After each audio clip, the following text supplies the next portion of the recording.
University of Johannesburg, celebrating its 20th anniversary this year.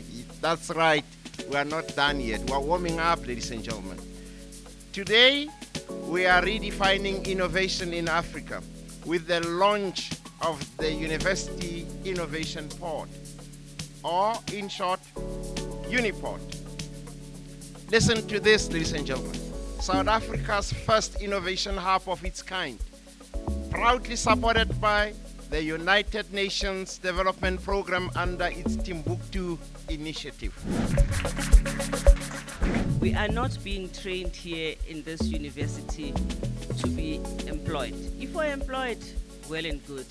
But the first thing, we want to be employers. We are being trained here to be employers because we will build Africa brick by brick, step by step. UJ is the #1 ranked university in Africa in terms of its contribution towards the realization of SDGs. For many years in a row, I lost count, and we're not arrogant about it.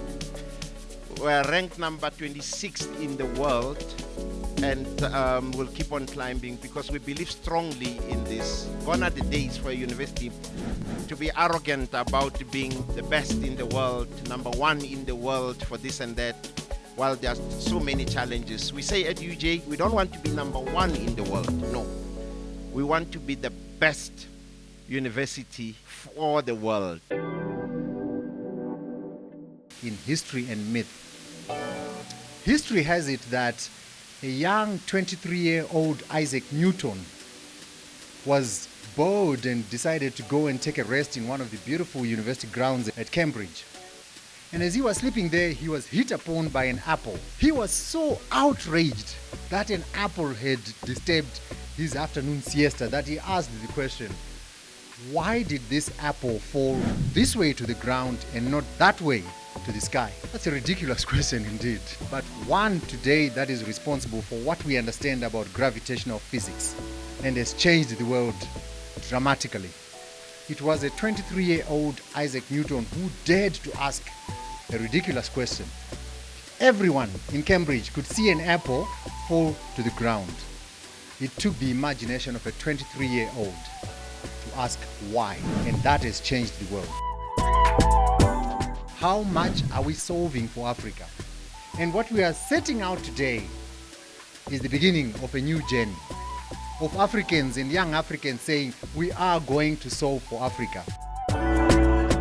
Allowing thousands of brilliant young minds to disappear into economies that cannot absorb their talent.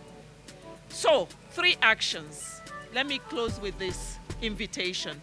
I think to all our young innovators, really, my message is walk into this UniPod. Bring your idea unpolished, incomplete, even uncertain. This is the place for courage. The courage of your conviction to experiment, to learn, and to keep going. Let's not only have theory, but also tools. Not only hope, but also infrastructure. Hope is not a strategy, guys. The UniPod is not a program. It is a commitment, a declaration that Africa's future will be built by Africans on African soil, and it will solve Africa's problems, but also it will have global impact. Africa's time is now, and UJ is unstoppable. For young Africans, this marks the beginning of a future where the great ideas are not only heard, ladies and gentlemen, but they are built. If you can dream it, you can build it. As the African proverb reminds us, when the roots are deep, there is no reason to fear the wind.